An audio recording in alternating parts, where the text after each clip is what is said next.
Adam Bettcher hopes to be a professional photographer someday. He already assists in photo coverage for USA Today at events like the Final Four. It's a nice shot with a 300. But just as experiences like this are teaching him the world of news photography, he's also had a tough lesson in freedom of the press, or the lack of it, like the time his pictures exposed the darker side of student life at Bloomington Jefferson High School.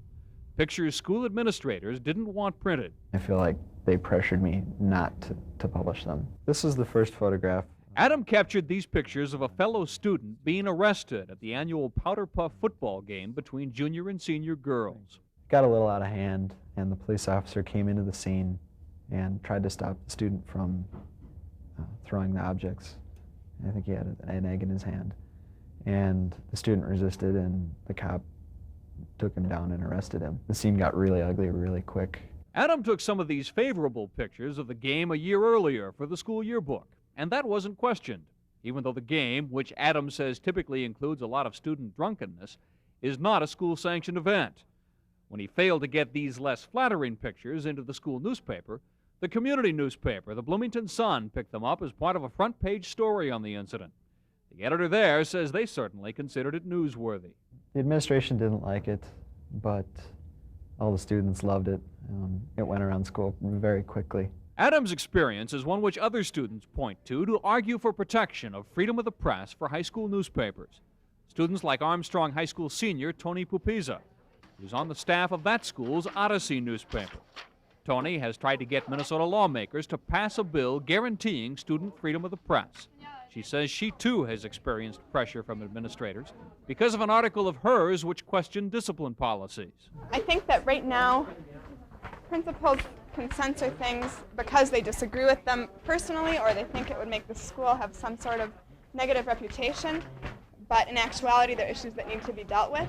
Tony's article ran, but Armstrong principal Dennis Biagini admits that he wants to protect his school's image and protect his staff. I could see kids making comments about teachers, principals, superintendents, other students that just would not be appropriate in a student publication.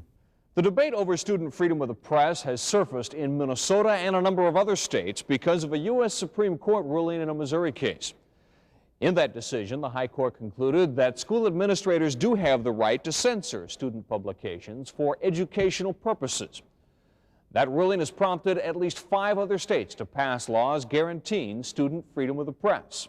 And some key lawmakers think Minnesota should join them. If you're going to expect students and young people in this society to be responsible, you have to give them responsibility. School administrators argue adult controls are needed. Can regulate articles that are racist, that are sexist, that are, say, hurtful, or that are cruel. A bill sponsored by Senator Speer would ban prior restraint of expression contained in a student publication, except for expression that is obscene, defamatory, or that creates a clear and present danger of disruption of the school. The bill also states that schools and parents cannot be held liable for expression made by students. But even with those exceptions, the associations of principals and superintendents object to the bill. Partly, they say, because it sets a statewide policy.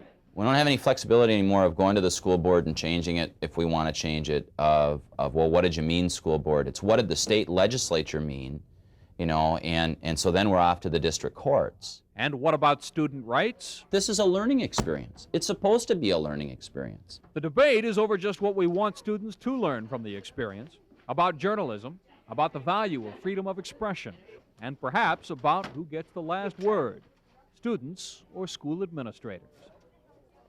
Dennis Stauffer, KARE 11 News.